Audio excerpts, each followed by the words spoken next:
अस्सलाम वालेकुम स्टूडेंट्स। आज का जो हमारा टॉपिक है वो है why are most cells small. ज़्यादातर सेल्स जो है वो छोटे ही होते हैं। तो इसकी दो रीजंस हैं, वन बाय वन हम इन रीजंस को डिस्कस करेंगे। नंबर 1 पे चलते हैं। The ratio of the volume of cells nucleus to the volume of cytoplasm must not be so small that the nucleus can not control the cytoplasm.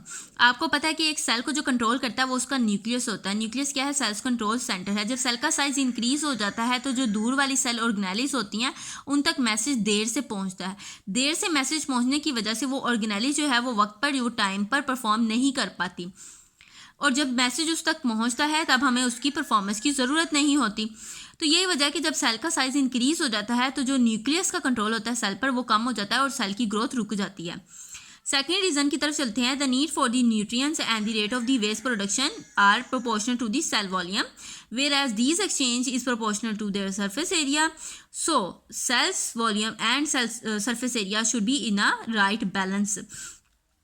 और जब cell का साइज इंक्रीज होता है तो इसी तरह सेल का वॉल्यूम भी इंक्रीज होता है। सेल वॉल्यूम मतलब सेलुलर कंटेंट भी ज़्यादा हो जाता है। सेलुलर कंटेंट ज़्यादा होने की वजह से जो इनकी ज़रूरियात होती हैं ना, वो सेल की जो ज़रूरियात होती हैं वो बढ़ जाती हैं, और उन ज़रूरियात में आ जाते हैं न्यूट्रिएंट्स आ जाते हैं और ऑक्सीजन आ जाते हैं। यानी न्यूट्रिएंट्स और ऑक्सीजन उनको ज़्यादा चाहिए होता है, और इसी तरह क्या होता है कि वेस्ट की जो प्रोडक्शन होती है वो भी ज़्यादा होने लग जाती है। अब ये जो न्यूट्रिएंट्स हैं और ये जो ऑक्सीजन है ये किसके ज़रिए एक्सचेंज होते हैं? सेल मेम्ब्रेन के ज़रिए एक्सचेंज होते हैं।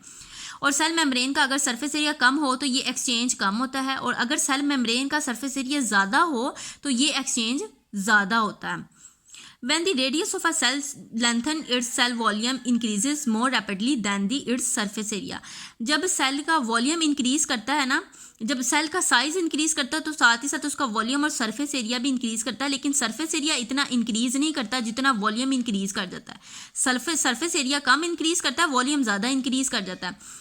यहाँ मैंने आपको बात की कि सेल मेम्ब्रेन के ज़रिए से एक्सचेंज होती हैं न्यूट्रिएंट्स और ऑक्सीजन, और सेल का मेम्ब्रेन का अगर जो सरफेस एरिया वो कम हो तो यही एक्सचेंज कम होता है, और अगर सेल मेम्ब्रेन का सरफेस एरिया ज़्यादा हो तो यही एक्सचेंज ज़्यादा होता है। इसकी छोटी सी मिसाल ऐसे है कि एक कमरा है, उसके 5 दरवाजे हैं, तो उन 5 दरवाज़ों से एट ए टाइम 5 लोग ही उस कमरे में एंटर हो सकते हैं। अगर उसी कमरे के दरवाजे 10 कर दिए जाएँ तो एट अ टाइम 10 लोग उस कमरे में एंटर हो सकते हैं। लेकिन इसमें क्या हो रहा है कि जब साइज इंक्रीज हो जाता है, वॉल्यूम तो इंक्रीज करता ही करता है लेकिन सरफेस एरिया कम इंक्रीज करता है ये भी इंक्रीज है लेकिन कम इंक्रीज करता है वॉल्यूम की निस्बत। तो इससे होता क्या है कि जो ज़रूरियात उनको ज़्यादा चाहिए होती हैं, क्योंकि सेल का साइज़ बढ़ गया होता है, ज़रूरियात उनको ज़्यादा चाहिए होती हैं। उनको पूरा करने वाले जो रास्ते होते हैं ना, यानी जिनके ज़रिए से उन्होंने सेल के अंदर जाना है, वो जो रास्ते हैं वो उनमें कम इजाफा होता है।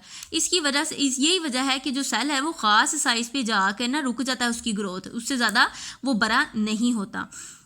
The egg cell of the fish, amphibians, reptiles and birds are larger and therefore these are an exception to the trend।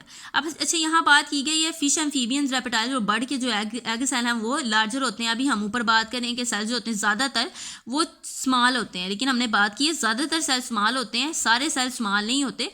कुछ सेल जिस तरह मैंने अभी यहाँ पर बात की है कि वो उनके एग सेल जो होते हैं वो लार्जर होते हैं, वो इस ट्रेंड को फॉलो नहीं करते। अच्छा, इनके सेल्स लार्जर क्यों होते हैं? इसकी रीज़न है एक, उस रीज़न की तरफ आते हैं। The reason for this is that they are the dormant cell, ये डॉर्मेंट सेल्स होते हैं, and their need are lesser than the active cell, और इनकी नीड कम होती है, यानी इनकी जो न्यूट्रिएंट्स और ऑक्सीजन की रिक्वायरमेंट होती है ना वो लेसर होती है दैन एक्टिव सेल। जब यही लार्जर सेल जब होते हैं, जब एक्टिव हो जाते हैं तो ये डिवाइड होना शुरू हो जाते हैं स्मॉलर सेल्स में। जब स्मॉलर सेल में ये डिवाइड होना शुरू हो जाते हैं तो इनकी जो रिक्वायरमेंट्स होती हैं न्यूट्रिएंट्स की, ऑक्सीजन की, वो ज़्यादा हो जाती है और इस तरह इनकी ज़रूरियात पूरी हो जाती हैं। तो स्टूडेंट्स ये 2 रीज़न्स थी जिसकी वजह से सेल्स जो होते हैं वो ज़्यादा बड़े नहीं होते। सेल का मोस्टली सेल्स होते हैं वो स्मॉल होते हैं। तो स्टूडेंट्स, अगर आपने मेरा ये चैनल सब्सक्राइब नहीं किया तो please like and subscribe my channel, और बेल आइकन को भी प्रेस कर दीजिएगा ताकि आपको इससे नेक्स्ट टॉपिक की वीडियोस फ़ौरन मिल जाए। मिलते हैं हम अपनी नेक्स्ट वीडियो में। अल्लाह हाफिज़।